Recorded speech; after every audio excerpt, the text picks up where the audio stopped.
Chapter 1. The Cold Between Worlds. When he died, there was no trumpet blast, no choir, no tunnel of light. Only a silence so complete it felt like pressure against the skull. His name had been Elias Morgan, and his final memory of Earth was the hum of fluorescent lighting above a warehouse floor. He had lived simply, small apartment, second-hand couch, a collection of old paperbacks with cracked spines and notes written in the margins. He had not been remarkable. He had not been cruel. He had existed quietly. Then he woke up on damp soil. The air was sharp with pine resin and iron-rich earth. It entered his lungs like cold water. He gasped, rolled to his side, and vomited nothing but bile. Above him stretched a sky too blue, too clean. He pushed himself up. The forest did not resemble any park he had ever known. The trees were older, thicker than 3 men could encircle. Moss clung to bark like velvet. Insects buzzed in strange harmonic pitches, almost musical, and the silence between sounds felt alive. Elias did not panic. That came later. He stood. He turned slowly. No roads, no buildings, no distant highway murmur, no cell towers. His jeans and hoodie were gone. In their place, rough-spun trousers, linen shirt, boots made from stitched hide. He touched his chest. His heart beat the same rhythm it always had. But the world had changed. The first night nearly killed him. He had no fire, no tools, only instinct and memory. He walked until dusk and found a narrow stream running between stone shelves. He drank too quickly and choked. He tried to break branches for shelter but lacked the strength. When darkness came, it was absolute. No city glow softened it. The stars were violent and innumerable. Something howled in the distance. He curled against the roots of a tree and did not sleep. He whispered, "This is real." He had always believed in survival through reason, so he began cataloging facts. He was alive. He was alone. This world obeyed physical laws. Panic wasted energy.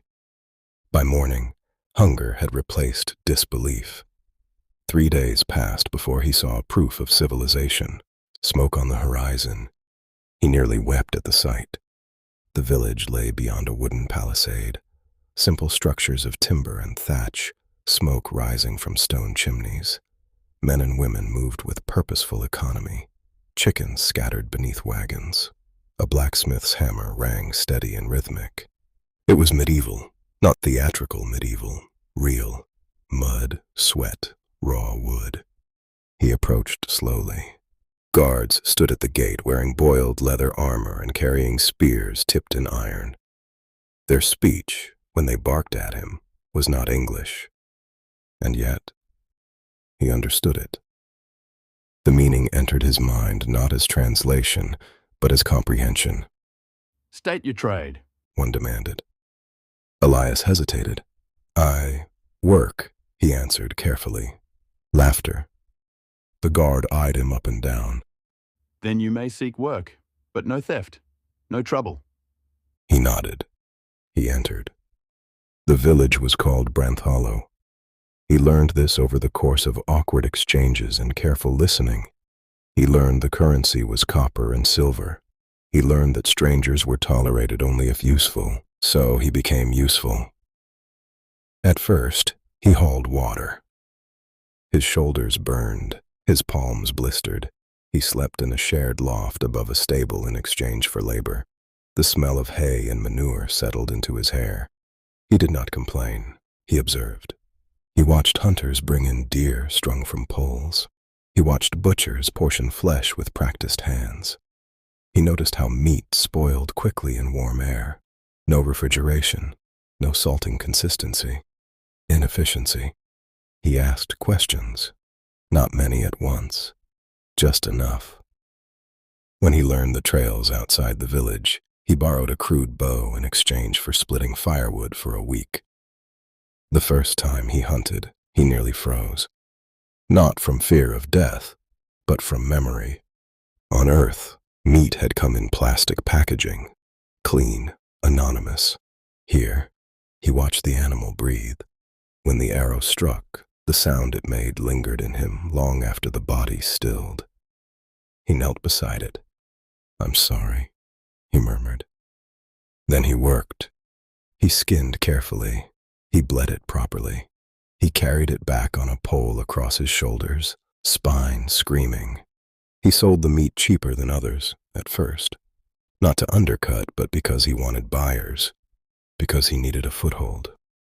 Weeks turned into months. His body hardened. Calluses formed. Muscles thickened. His hands grew steady with knives. He learned to smoke meat longer using greenwood to regulate temperature. He experimented with drying strips thinner for preservation. Hunters noticed. Villagers noticed. "Your cuts last longer," An old woman remarked. He inclined his head. Less waste. Soon, he no longer slept in the stable loft. He rented a narrow room attached to a cooper's workshop.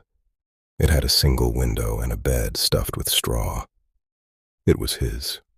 He lay on that bed one night and stared at the ceiling beams. He had not thought about Earth in 3 days. The realization hollowed him. He had not forgotten, but the sharpness had dulled. He missed small things. The hum of refrigerators, the smell of old books, rain on asphalt. He missed being unknown among millions. Here he was becoming someone, and that frightened him more than being no one. Winter arrived brutally. Snow fell thick as wool. Hunting grew scarce. Hunger sharpened tempers in Branthollow. Elias spent nights reinforcing storage pits and teaching 2 other hunters how to smoke meat more efficiently. He was no hero. He simply remembered things, and remembering was power. When spring thawed the earth, he had enough coin saved to consider something he had not dared before. A house, not a manor, not even comfort. A single-room cottage at the edge of the village, abandoned after its previous owner died of fever. The roof sagged, the door hung crooked, but it had walls. He stood inside the empty space, boots crunching over dust. "This is mine," he thought. The word struck deeper than expected. Mine. Not inherited, not borrowed, earned. He sat on the floor and laughed softly. For the first time since waking beneath the alien sky, he felt anchored. And with anchoring came memory, not as pain, but as longing. There were things from his old world he wanted to bring here. Not machines, not weapons, but meaning. And so, in the quiet of his first owned home, Elias Morgan began planning how to carve pieces of a lost world into this one.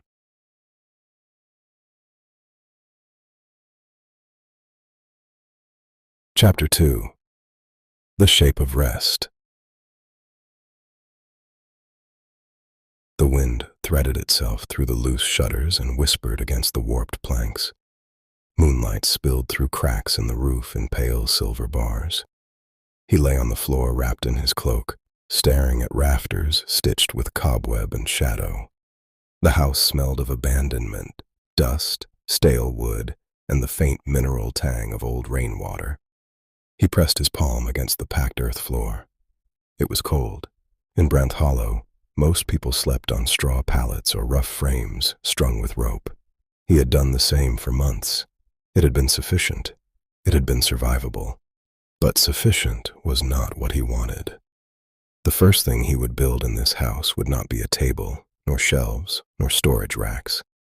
It would be a bed, a proper one, not for indulgence, for dignity. He rose before dawn and stood in the doorway watching the village stir to life. Smoke lifted from chimneys in hesitant spirals. A dog barked. Somewhere a cartwheel creaked. He had saved enough coin to afford lumber from the sawyer, but not extravagance. So he made a plan, as he always did. Quietly, thoroughly. On Earth, he had once owned a modest wooden bed frame. Solid pine, 4 legs, slatted base. Nothing ornate. But he remembered how it felt to lie elevated from the ground, to have structure beneath him instead of shifting straw. He remembered the way the mattress absorbed his weight rather than pressing back with uneven resistance. He remembered sleeping without waking from cold seeping through the floorboards. Here, he would not have springs or factory-cut planks, but he would have craft. He bartered first.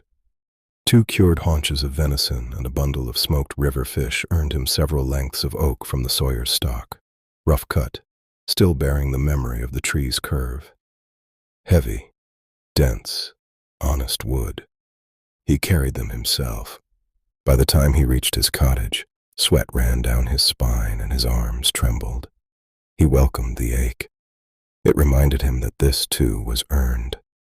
Inside, he cleared a space against the far wall, the driest corner, where the roof sagged least. He measured by arm span and memory, long enough to stretch fully, wide enough that one day. He stopped that thought before it finished. He was alone. He would build for one. The tools available were primitive but effective: handsaw, iron nails, mallet, a plane dulled by years of use. He sharpened the blade himself, grinding it against stone until its edge caught the light like a thin line of winter ice. He worked slowly. Oak resisted him. It forced him to respect grain direction, to consider each stroke. The scent of fresh-cut wood filled the cottage, clean, almost sweet.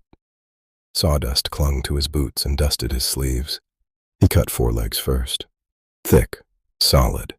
He shaped their bases flat so they would not wobble on the uneven floor. Each leg bore slight imperfections, knots, subtle curves, but he did not discard them. Imperfection meant history. He joined the side rails with mortise and tenon joints rather than relying solely on nails. It took longer. His hands cramped as he chiseled carefully, shaving wood until each joint slid snugly into place. He tested the frame before securing it. It held. He exhaled, unaware he had been holding his breath. By late afternoon, sunlight angled through the window in amber streaks, illuminating the skeleton of the bed. It stood waist-high, elevated, intentional. He ran his hand along the rail. For a moment, memory overwhelmed him, not sharply, but gently. He remembered reading late at night beneath a cheap lamp, remembered rain tapping glass, remembered folding clean sheets. He had not owned much in his previous life, but what he had owned had been chosen. That mattered. He refused to let this world reduce him to mere survival. He would build comfort, not as luxury, but as declaration. I am still myself. The slats required thinner cuts of wood. He split smaller boards and sanded them smooth with rough cloth and patience. They would support whatever bedding he could assemble. Straw alone would not suffice. He visited the shepherd 2 days later. In exchange for repairing a broken fence and delivering smoked meat through the next fortnight, he acquired wool, unwashed, lanolin-rich, tangled with bits of field. He brought it home in sacks. The smell was sharp, animal, and earthy. He washed it himself in the stream, kneeling in icy water while scrubbing until his fingers numbed. He laid the cleaned wool across flat stones to dry beneath the sun. It took days. He carded it with 2 wooden brushes borrowed from the weaver's wife, drawing fibers into softness. The repetitive motion quieted his mind. Pull, turn, pull, turn. In the evenings, as twilight pooled in corners of the cottage, he stitched a ticking from coarse linen and stuffed it slowly, deliberately. A mattress. Not perfect, but shaped. The final layer was the most personal. He purchased linen cloth from a traveling merchant, a small indulgence. He cut and hemmed it carefully, creating a fitted sheet of sorts, tying its corners beneath the mattress with thin cord. When he laid it across the wool stuffing and smoothed it flat, his throat tightened. White linen against oak frame, clean, orderly, intentional. He sat on the edge. The bed did not creak. He lay back. The mattress yielded beneath him, firm but forgiving, elevated from the earth, wrapped in his own making. The ceiling beams no longer felt oppressive. They felt framed. His chest rose and fell slowly. He had crossed worlds. He had buried his old life. But here, in this quiet cottage at the edge of Brandt Hollow, he had built something that connected both existences, not through magic, not through power, but through care. He turned onto his side and stared at the wall, for the first time since awakening in this strange land. He felt safe. Outside, wind brushed the shutters gently, almost tenderly, and somewhere beyond the tree line, unseen, another life was shifting toward his own.